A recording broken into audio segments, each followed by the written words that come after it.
ఈరోజు సెషన్ ఎట్లా అనిపించింది మీకు? వాట్ యూ చాలా ఫీల్? క్లియర్ గా ఉంది. ఓకే సార్, చాలా ఈజీగా బాగుంది సార్. అసలు యాక్చువల్లీ సార్ నేను మాట్లాడుతున్నా. Yeah actual please. Digital marketing అంటే తెలియదు ఓకే. యాక్చువల్లీ. సో ఇవాళ నాకు అది అంటే ఏంటో తెలిసింది, ఎలా చేయాలని కూడా తెలిసింది. ఆల్మోస్ట్ కొంచెం స్టార్టింగ్ ఓకే. బేసిక్. ఓకే. నాకైతే బాగా నచ్చింది సార్ క్లాస్ అయితే. Okay. Okay, thank you thank you. Sir. Thank you. Shashank. చాలా క్లియర్ గా ఉందండి. చాలా ఈజీగా అర్థమైంది. ఓకే. అందుకని ఫస్ట్ మీకు ఏ క్వశ్చన్స్ వేయలేదు. లాస్ట్ లో నేను ఒపీనియన్ చెప్దామని చెప్పి ఫాలో పెట్టుకున్నాను. నాకు చాలా క్లియర్ గా ఉంది. ఎనీవే లోకేష్ గారు, ఇట్స్ నైస్ ఇంట్రాక్షన్ అండి. మీరు చాలా బాగా చెప్పారు. లైక్ థ్యాంక్ మీ డెమో కానివ్వండి, ఇట్స్ ఎక్సలెంట్. ఇక ఆల్రెడీ అంతకుముందు ఒక డెమో, వేరే ఒక డెమో కూడా విన్నాను నేను యాక్చువల్లీ. ఓకే. నేను వింటున్నాను డెమోస్ కూడా.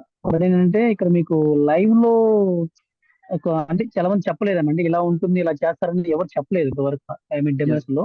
Yes anyway sir. మీరు ప్రాక్టికల్ కూడా ఇలా చేస్తారని చెప్పేసి చెప్పడం అనేది it's wonderful nice thing. Thank you sir. Really very good demo అండి. Really thank you sir. Thank you so much. Thank you అండి. Thank you. చాలా థ్యాంక్ బాగా యూ. చెప్పారు మీరు. Thank you sir. Thank you so much.